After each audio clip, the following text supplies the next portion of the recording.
오늘 본문에서 예수님은 내가 이 세상에 온 목적에 대해서 두 가지를 말씀하시는데, 하나는 양으로 하여금 생명을 얻게 하려 하는 것이고 더 풍성한 삶을 얻게 하려 하는 것이다 그랬어요. 이것을 풀어서 설명을 드리면 사람들에게 내가 생명을 주기 위함이요 사람들에게 더 풍성한 삶을 얻게 하려 함이라고 말씀하고 있는 겁니다. 자, 그렇다면 주님이 주시려고 하는 이 생명은 대체 어떤 생명일까요?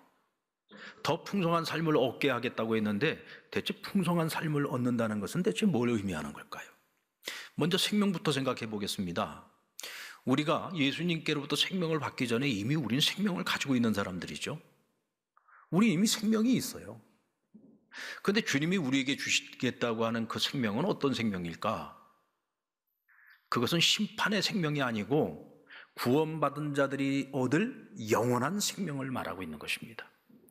히브리서 9장 27절 말씀을 보면 한 번 죽는 것은 사람에게 정하신 것이요 그 후에는 심판이 있다 그랬습니다. 본래 하나님께서 인간을 처음 창조하실 때는요 우리는 죽는 존재가 아니었어요. 하나님의 형상을 따라 지음받았기 때문에 영원성을 가지고 우리는 창조된 겁니다. 우리는 원래 영원한 존재였습니다. 그런데 인간이 하나님 앞에 범죄함으로 주어진 결과가 뭐냐면 죽음이에요. 근데 여러분, 우리가 이 땅에서 잘 살다가 죽는 것으로 끝난다면 우리가 여기서 잘 살기만 하면 돼요. 근데 문제는 죽음 이후에 뭐가 있다? 하나님의 심판이 있다는 겁니다. 그러므로 우리가 부모로부터 처음 받은 그 모든 생명을 가지고 있는 사람들은 우리가 가진 그 생명이 결국은 언젠가 때가 되면 하나님의 심판을 받을 생명이라는 거죠. 하나님의 심판을 받을 생명. 그런데 예수님께서, 하나님의 아들이신 예수님이 이 세상에 오셔서 우리의 죄를 담당하시고 우리가 받아야 될 그 저주와 그 심판을 주님께서 십자가에서 대신 짊어지시고 대신 그 심판을 받으신 거예요. 그래서 오늘 저와 여러분에게 죄 사함의 길을 열어주셨고 구원의 길을 열어주셔서 이제는 우리가 가진 그 생명이 심판받을 생명이 아니라 영원히 구원받을 영생하는 생명을 하나님께서 우리에게 주신 거예요. 그래서 주 안에서 우리가 주님께 받은 생명은 하나님이 주신 생명, 하나님의 생명을 받은 겁니다. 영원한 생명을 받은 거죠. 자, 그렇다면 우리가 더 풍성한 삶을 얻게 하신다라고 하는 것은 대체 무슨 뜻일까요? 우리가 영원한 생명을 가지고 살아간다라고 하는 것은 하나님의 나라, 천국을 하나님께서 우리에게 약속해 주셨다는 거예요. 그런데 우리가 이 천국의 삶이라고 하는 것은 나중에 우리가 이 땅에서의 삶을 다 끝냈을 때 천국에서 영원한 삶을 살아가는 것인데, 오늘 주님께서 우리에게 약속해 주는 것은 너희가 이 땅에서 사는 동안에도 천국의 삶을 맛보도록 해 주시겠다는 겁니다. 천국의 삶을 맛보게 해 주시겠다는 거예요. 그래서 우리가 천국의 삶을 맛보면서 영원한 생명을 가지고 영원히 살아갈 하나님 나라에 대한 소망을 우리가 더욱더 마음에 품고 살아갈 수 있도록, 이때 우리의 삶의 태도가 달라지고 마음도 달라지고 가치관도 달라지고 우리의 살아가는 삶의 가치가 완전히 달라지는 거죠. 가나의 혼인잔치 때 예수님께서 물로 포도주를 만들어 주셨습니다. 그랬더니 연회장이 그 포도주 맛을 보고 난 후에 신랑을 불러서 이렇게 말합니다. 사람마다 먼저 좋은 포도주를 내고 취한 후에 낮은 것을 내거늘 그대는 지금까지 좋은 포도주를 두었도다. 당시 유대사회는 이 혼인잔치를 하면 이 며칠 동안 잔치를 벌여요. 근데 이 혼인잔치에서 빠질 수 없는 것이 뭐냐면 이 포도주입니다. 근데 포도주를 내놓을 때, 보통 흔히 사람들이 포도주를 내놓을 때는 처음에 좋은 것을 내놓고 나중에는 좀 낮은 포도주를 내놨어요. 왜냐하면 맨정신일 때는 맛을 알잖아요. 취하고 난 다음에 이게 뭐 좋은 술인지 나쁜 술인지도 모르고 그냥 부어라 마시라 하는 거잖아요. 그러니까 처음에 좋은 것을 내놓고 나중에는 나쁜 것을 내놓는데, 오늘 이 혼인잔치 집에서는 처음 먹은 것도 좋았어. 근데 나중 먹은 거 예수님이 물로 포도주를 만들어 주셨는데, 이 나중 내어놓은 이 포도주는 이전에 먹었던 것과 이건 완전히 차원이 다른 포도주라는 거예요.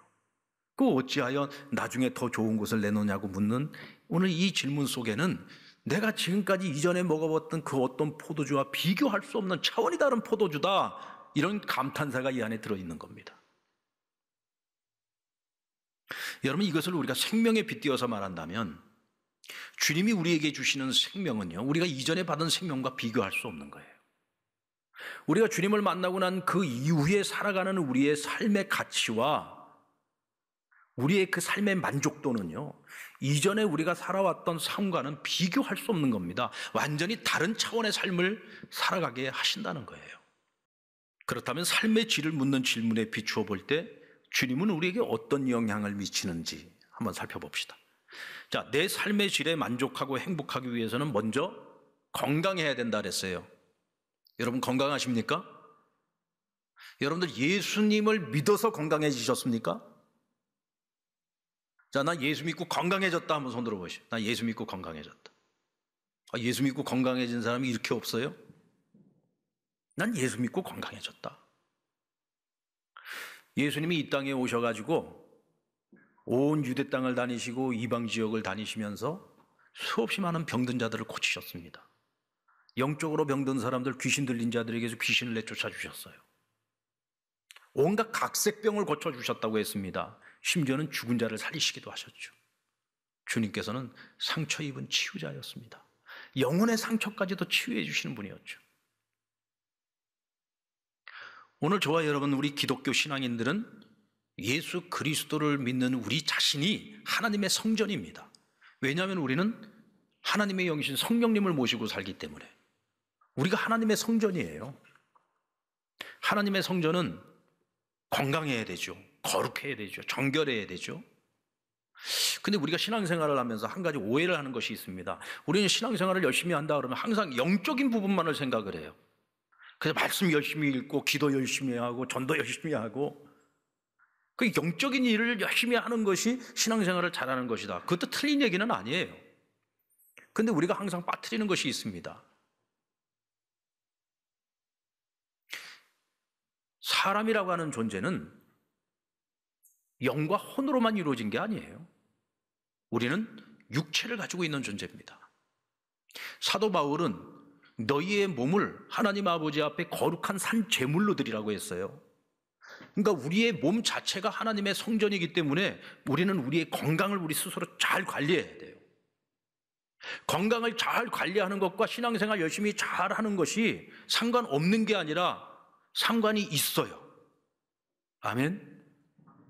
여러분, 건강관리도 잘 하십시오. 그래서 하나님 앞에 나를 산 제물로 드릴 때 몸과 영과 혼, 이 모든 것들이 하나님 앞에 온전체로서 드려지는 거룩한 제물이 될 수 있어야 돼요. 여러분, 체중 조절하십시오. 네, 운동도 좀 하셔야 돼요. 건강한 식습관을 가지셔야 됩니다. 그리고 우리의 습관, 생활 습관 중에서 잘못된 습관들을 고치셔야 돼요. 예수 믿고도 아직까지도 술, 담배 못 끊으신 분들이 있죠. 제가 우리 집사님들 몇 사람 알아.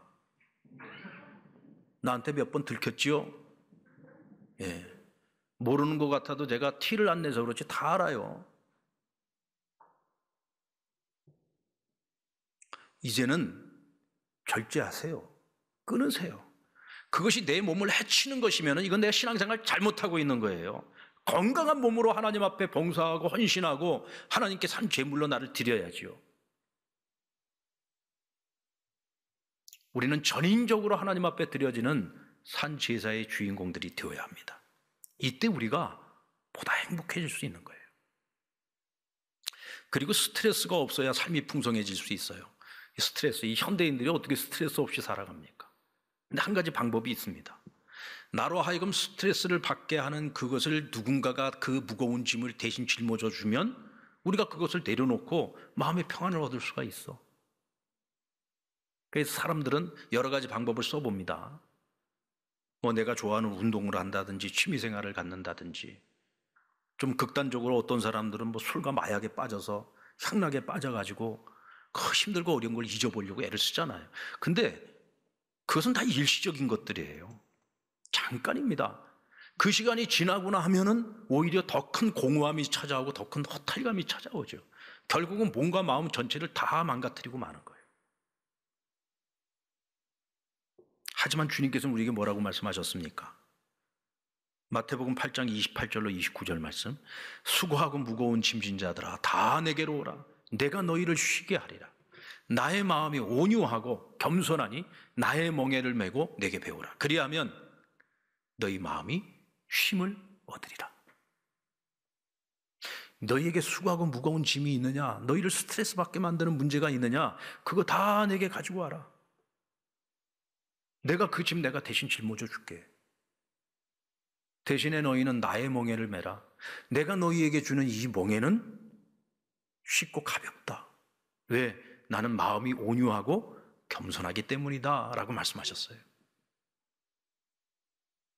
여러분, 우리의 스트레스 받을 여러 가지 수많은 인생의 문제들, 무거운 짐들 주님께 맡기시기 바랍니다. 주님께 맡기세요. 그럼 우리가 어떻게 주님께 맡길 수 있느냐? 빌립보서 4장 6절로 7절 말씀. 아무것도 염려하지 말고 다만 모든 일에 기도와 간구로 하나님께 감사함으로 아뢰라. 그리하면 하나님의 평강이 너희의 마음과 생각을 지키시리라 그랬어요. 아무것도 염려하지 말고. 그러니까 너희 안에 어떤 근심거리가 있고 걱정거리가 있고 염려거리가 있으면 그걸 기도 제목으로 바꾸라는 거예요. 하나님께 모든 걸 맡기라는 겁니다. 근데 우리가 하나님께 잘 못 맡겨요. 목욕탕 주인보다도 못 믿어 우리가. 우리가 목욕탕에 가면 카운터에 뭐라고 써 있어요? 귀중품은 카운터에 맡기세요. 주인 100 하고 써 있잖아요. 우리가 귀중품 잘 맡겨요. 여러분들 목욕하다가 혹시 이거 주인이 어떻게 하는 거 아니야 해서 목욕하다가 중간에 가서 도로 주세요 그래요? 아니죠. 끝까지 믿고 목욕 잘하고 갈 때 받아가잖아요. 그런데 우리가 하나님 앞에 기도하는 모습을 한번 잘 생각해 보세요. 실컷 기도해 놓고 기도 마치고 집에 돌아갈 때는 도로 다 주워 담아가지고 집에 교회를 떠나는 그 순간서부터 또 근심 걱정 염려에 사로잡혀. 못 믿는 거예요 하나님을. 목욕탕 주인만큼도 못 믿는 거예요. 하나님께 못 맡기는 거예요. 그러니까 우리가 이 스트레스로부터 벗어나지를 못하고 두렵고 염려가 되고 불안하고 하는 거죠. 그럼 우리가 주님을 모시고 살아도 더 풍성한 삶을 누리지 못하는 거예요. 행복하지 않은 거죠. 힘들고 어려울 때 마음을 터놓고 이야기하고 도움을 받을 수 있는 친구가 있다면 우리는 만족할 만한 삶을 살아갈 수 있어요. 근데 여러분 세상 친구들이 어떻습니까? 나에게서 얻을 것이 없으면요 다 떠나갑니다. 뭐라도 나에게 하나라도 얻을 것이 있어야지 그것이 다 사라지고 나면요 다 떠나요. 왜? 손 벌릴까 봐. 그게 세상의 인심입니다. 근데 내가 모든 것을 다 잃었을 때에 그 어느 곳에서 내가 의지할 곳이 없을 때 조용히 내게 홀로 찾아오시는 분이 한 분 계세요. 바로 그분이 우리의 참 친구 되신 예수님이십니다. 그분은 우리를 절대로 배신하지 않습니다.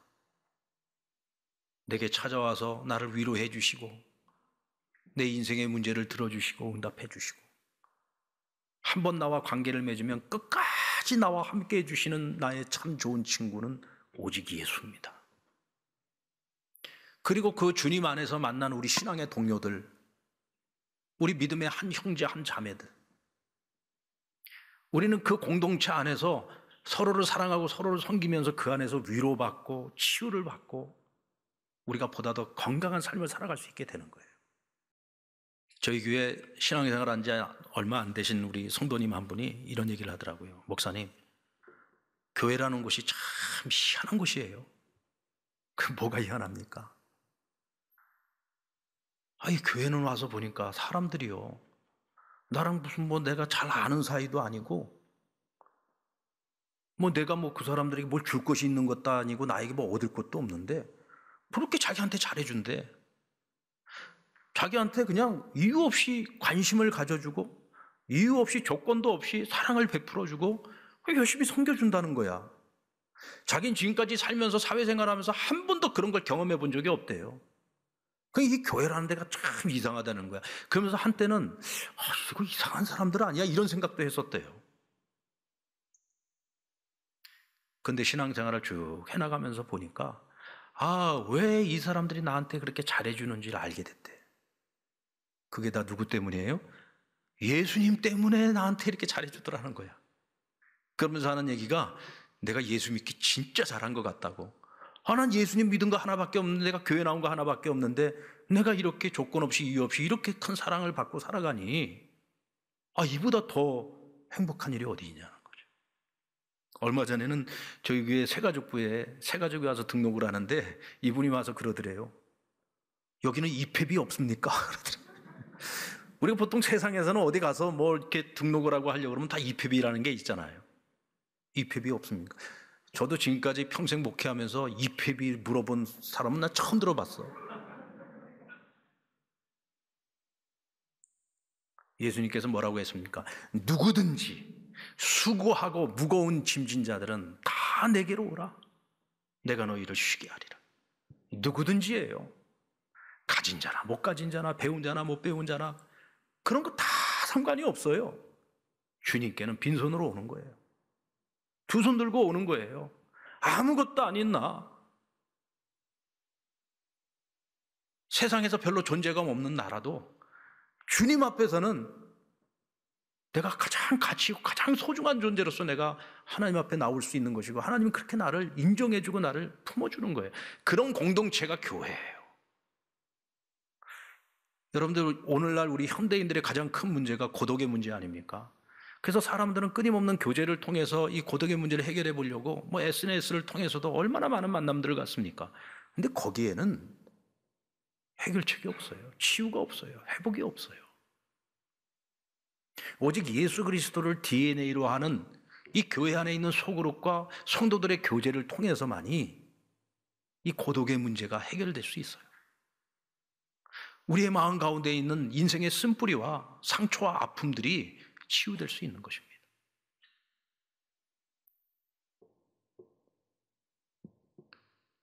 여러분, 누가 진정한 우리의 참 친구입니까? 아직도 세상 친구, 아직도 세상의 것들을 통해서 위로받기를 원하고 기쁨을 얻기를 원하십니까? 절대로 여러분들에게 그것을 주지 못할 겁니다. 예수님과 더욱더 친해지시기 바랍니다. 그리스도 안에 있는 우리 상남의 가족들과 더 친해지세요. 더 친밀해지십시오. 여기 진정한 기쁨과 행복이 있습니다. 그리고 내가 하는 일의 가치를 찾는 거예요. 여러분들이 지금 하고 있는 일들, 가정에서 하는 일이 되었든 직장에 나가서 하는 일이 되었든 어떤 일이 되었든 여러분들이 하고 있는 일의 그 가치에 대해서 자부심이 있습니까? 만약에 내가 하고 있는 그 일을 하찮게 여긴다면 여러분들 지금 예수 잘못 믿고 있는 겁니다. 우리는 어떤 일을 하든지 하나님께서 은사와 재능을 따 나에게 그 일을 맡겨주신 것이고, 우리는 그 일을 하면서 그 일을 통해 하나님 나라와 하나님의 그 이름의 영광을 올려드리는 삶을 살아가는 거예요. 그게 뭐냐? 사명이에요. 사명. 우리는 사명감을 가지고 그 일을 해야 돼요. 사명감 가지고 그 일을 하는 사람이 자기가 하는 일을 하찮게 여깁니까? 소중하게 여기죠. 우리 전업주부들도 마찬가지입니다. 대학을 졸업하고 석사학위, 박사학위까지 다 받은 사람이에요. 내가 직장 생활할 때 회사에서도 아직 인정받고 잘 나가던 사람입니다. 그런데 아이를 낳고 난 후에 전업주부가 됐어요. 어느 순간서부터 탄식이 나오죠. 내가 이러려고 공부했나? 내가 그러려고 그렇게 치열하게 살았었나? 결국은 애 낳을 건데, 결국은 가사 일이나 할 건데, 그러면서 내가 주부로서 살아가는 내 삶의 일에 있어서 그 가치를 알지 못하고 절망하고 원망하고 낙심하고 우울증에 걸리고, 이 세상에 제일 모자라는 사람이죠. 여러분, 아무나 주부하는 거 아니잖아요. 주부도 그 일을 잘 할 수 있는 사람이 그 주부도 하는 거예요. 내가 열심히 가정을 잘 돌봐서 남편이 바깥에 나가서 열심히 일할 수 있고 아이들이 건강하게 잘 자라준다면 그보다 더 기쁜 일이 어디 있습니까? 그것도 하나님 내게 주신 사명이에요. 가치 있는 일인 거죠. 우리가 자기가 하는 일을 가치 있다고 여기지 못하는 이유는 생존을 위해서 그 일을 하기 때문에 그래요. 사명감을 가지고, 이건 내게 주신, 하나님이 주신 사명이라는 마음을 가지고 그 일을 하면은요, 우리는 보람을 가지고 일할 수 있고 기쁨을 가지고 일할 수 있고 그 일에 있어서, 그 분야에 있어서 최고가 될 수 있고 선한 영향력을 미칠 수 있는 거예요.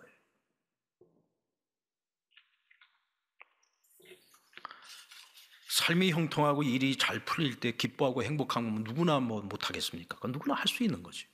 그러니까 삶이 어렵고 힘들 때에도 기쁨을 잃지 않고 감사를 잃지 않고 흔들리지 않는 평안함을 가지고 우리가 살아갈 수 있다. 그것은 오직 예수 때문입니다. 예수님이 우리에게 주신 생명이 있어서 예수님께서 우리로 하여금 더 풍성한 삶을 누릴 수 있도록 오늘도 내 삶 속에서 끊임없이 간섭해 주시고 오늘도 날 위해서 일해 주시고 오늘도 나와 동행해 주시기 때문이에요. 단지 내가 그것을 못 누리고 있는 것은 오늘 하나님과 관계를 맺고 살아가는 나의 삶의 자세와 태도에 문제가 있는 거죠. 이제부터 여러분, 나를 하나님 앞에 거룩하고 온전하고 건강한 산 제물로 드리기 위해서 여러분들 전인적으로 여러분 자신을 잘 관리하시기 바랍니다. 여러분의 영혼도 잘 관리하셔야 돼요. 정신도 잘 관리하셔야 돼요. 그리고 육체도 잘 관리하시기 바랍니다. 근심거리, 염려거리 있으면은 그거 끌어안고 날마다 물속에 빠질 생각하지 말고 우린 뭘 해야 될까? 기도거리로 삼아서 하나님 앞에 간절히 부르짖고 하나님께 매달려서 간구해야 돼요. 그리고 감사함으로 간구하세요. 하나님 내 기도에 응답하실 것을 믿고 감사함으로 간구하세요. 이때 하나님 우리에게 평안을 주시죠. 여러분의 참 좋은 친구는 오직 예수. 믿음 안의 형제 자매들을 내가 먼저 사랑하고 섬기십시오. 그래서 모든 일에 적극적으로 참여하세요.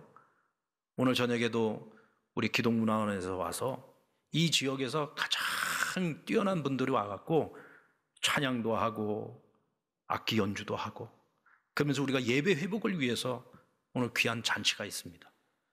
그분들이 여러분들 그걸 위해서 얼마나 연습을 많이 했겠습니까? 우리도 많이들 참석해서 함께 그 기쁨을 나누고 함께 예배 회복을 위해서 우리가 함께 기도하는 그런 시간을 가져야죠. 그건 열심히 하는 사람들이나 하세요. 나는 오늘 저녁 시간 난 딴 데 가서 딴 재미 볼 거예요. 그러니까 행복하지 않은 거예요. 주님 안에서 믿음의 형제 자매들과 함께 그 즐거움과 기쁨을 같이 나눠보세요. 왜 행복해지지 않겠습니까? 여러분들 고깃집에 가면은요, 고기 다 먹고 난 다음에 냉면을 맛보기로 주는 집들이 있어요. 그러니까 다 그런 건 아니에요. 맛보기 냉면을 서비스로 주는 집들이 있습니다. 그런데 대체적으로 보면은 그 맛보기 냉면이 맛이 있을까요, 없을까요? 맛이 있을까요, 없을까요? 맛있어요. 냉면 맛에 자신 없으면 맛보기 냉면 안 내놔. 그리고 맛보기는 왜 항상 맛있을 수밖에 없느냐? 양이 적어. 그거 딱 한 입 먹으면 끝나거든. 한 입 먹으면 딱 끝나는 거니까 이거 먹고 나면 좀 아쉽단 말이야, 항상. 그래서 다음번에는 꼭 온 걸로 내가 하나 꼭 시켜 먹어야 돼. 이런 생각을 갖도록 만드는 거예요. 천국도 마찬가지입니다. 우리가 이 땅을 살아가는 동안 천국의 맛을 봐야 천국에 대한 더 큰 소망을 가지고 우리가 이 땅에서 천국 백성다운 삶을 살고자 애쓰고 노력하는 거예요.